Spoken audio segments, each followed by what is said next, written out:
Olá, no programa Pauta Especial de hoje a gente vai falar sobre a doença de Alzheimer, já que setembro é o mês mundial de conscientização sobre esse problema que afeta a memória. A gente vai conversar também sobre a nova rota de turismo no estado, que está sendo promovida pela Secretaria de Estado do Desenvolvimento Econômico e Turismo.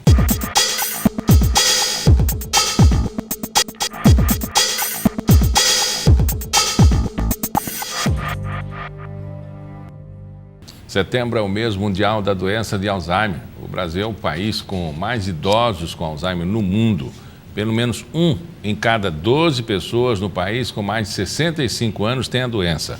E com o objetivo de destacar a importância da detecção precoce do Alzheimer, serão promovidas ações em todo o mundo durante este mês. Para falar mais sobre essa campanha de conscientização, eu converso agora com o neurologista Fernando Gameleira.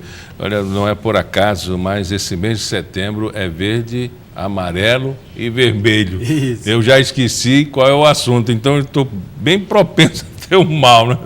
Mas o problema é que as cores são em um número insuficiente para determinar tantas campanhas. Daí essa certa confusão, mas isso é tranquilizador porque não representa nada demais, não. Não, né? Também estou perto dos 65. Mas essa é uma idade, assim, que determina essa situação de acordo com a pesquisa. Mas existe um trabalho que possa ser feito, que anteceda essa data, né? Esse marco que determina o mal, para que você possa alcançar longevidade sem ter o problema? A doença de Alzheimer, ela habitualmente começa pelo menos uns 10 anos antes que a demência comece a se manifestar. Normalmente a demência se inicia ou se torna mais evidente acima dos 60 anos de idade. Em casos mais raros pode acontecer em pessoas bem mais jovens, com 40 ou até 30 e poucos anos de idade, mas é muito incomum. E isso geralmente é nas formas claramente hereditárias. Quanto à profilaxia da doença de Alzheimer, ainda não existe nada cientificamente comprovado. O que se sabe é que se a gente tiver uma vida intelectual ativa, a gente vai ter uma poupança cognitiva que poderá ser utilizado quando a demência já estiver instalada. Em outras palavras, uma pessoa analfabeta terá muito menos recursos intelectuais para enfrentar essa doença do que um grande cientista. Essa pessoa analfabeta vai ter uma evolução mais rápida da doença. Mas não quer dizer que a pessoa que é um grande cientista não desenvolverá a demência. Ela vai desenvolver um pouco mais tardiamente e vai provavelmente ter uma vida útil intelectual mais prolongada, mas ainda assim terá a doença. Visualmente a gente pode discernir a situação como diz, quem tem mais biblioteca do que o outro, né? Exatamente. O termo é uma poupança mesmo. Se você teve uma reserva intelectual, uma biblioteca intelectual, digamos assim, muito forte, é evidente que quando a parte orgânica começar a falhar, você ainda vai ter essa reserva que você fez ao longo da vida para utilizar. Mas a prevenção, no sentido científico da palavra, ainda não é uma realidade. Eu sou otimista e acho que isso vai melhorar muito, como de fato já melhorou. Do tempo que eu me formei para cá, o combate a essa doença é muito mais eficaz. Eu me recordo que há 30 anos, quando eu me formei, eu reservava os finais de semana para visitar os pacientes em casa que estavam em estado vegetativo com a doença de Alzheimer. Hoje em dia isso é muito incomum, porque os tratamentos atuais, apesar de não conseguirem frear de vez a evolução da doença e muito menos revertê-la, eles tornam essa progressão muito mais leve, de modo que a maior parte das pessoas não chega a esse nível tão avançado da demência. As pessoas estão fazendo a reserva, aumentando a biblioteca, ou os fármacos são mais eficientes ou são eficientes do que no passado?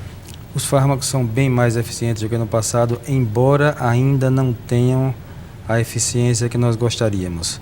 Existe pesquisa sendo feita já em nível muito avançado com novos fármacos que parecem que têm uma ação muito mais eficaz do que esses que já existem hoje. Mas provavelmente esses fármacos ficarão disponíveis em mais, talvez, 5 ou 10 anos. Então, Fernando, o mal de Alzheimer é uma nomenclatura moderna para vender remédio ou é uma consequência da evolução da medicina na observação dos pacientes? Hoje a gente evita usar o termo mal, usar doença de Alzheimer. Na verdade, ela não é uma doença de conhecimento tão recente. No início do século passado, no início do século XX, ela foi descrita de forma muito clara pelo pesquisador alemão que era o Alois Alzheimer. Mas essa difusão do conhecimento científico para a população como um todo, ela só foi permitida com a melhora gigantesca dos meios de comunicação. Quer dizer, até a metade do século passado, não existia televisão, não existia internet e essa difusão do conhecimento era muito menor. Mas ele não é tão recente assim em termos de descoberta. E essa doença, obviamente, existe desde os primórdios da humanidade. Qual é a característica da doença e como ela é diagnosticada? Como eu falei, a pessoa tem uma fase que já está doente, mas que não tem sintoma nenhum, que dura uns 10 anos. Hoje já é possível diagnosticar a doença nessa fase através do exame do líquido céfalo-raquiano, o líquido que banha o sistema nervoso. Esse exame não é feito com maior frequência porque a gente não tem o que oferecer ainda em termos preventivos. Passada essa fase assintomática, existe uma fase de comprometimento cognitivo leve, habitualmente com alteração relativamente pequena da memória, mas maior do que era anteriormente. E às vezes nem é a memória que altera, pode alterar a atenção, pode alterar o comportamento. E a terceira fase é a fase da demência propriamente dita, quando o déficit, sobretudo da memória, se torna muito maior e a pessoa já tem um comprometimento expressivo das suas atividades diárias. E nessa fase a pessoa já começa a perder a capacidade de gerenciar a própria vida. É repetitivo nos assuntos, esquece facilmente, confunde as pessoas. Ela pode criar uma realidade?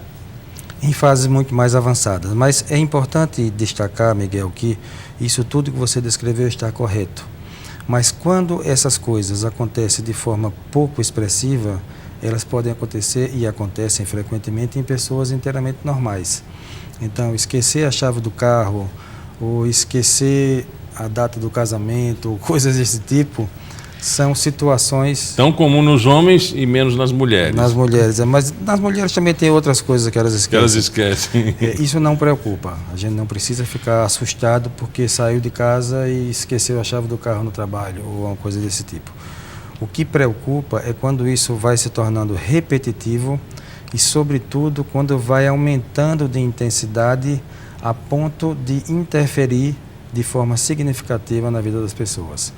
Mas quando isso acontece, a doença já tem pelo menos uns 10 anos de evolução. O ideal é que quando existirem tratamentos mais eficazes do que os que já existem hoje, que a gente diagnostique essas pessoas na fase pré-clínica, quer dizer, na fase em que a pessoa se comporta como inteiramente normal, porque seguramente nessa fase o tratamento será muito mais eficaz. Mas hoje em dia, se a gente diagnosticar as pessoas na fase do comprometimento cognitivo leve, a gente já acende a luz de alerta. Isso porque nem todo mundo que tem o comprometimento cognitivo leve vai desenvolver a demência da doença de Alzheimer. Mas já é uma luz de alerta de que o tratamento deve estar próximo a se iniciar. É um problema de família, é hereditário?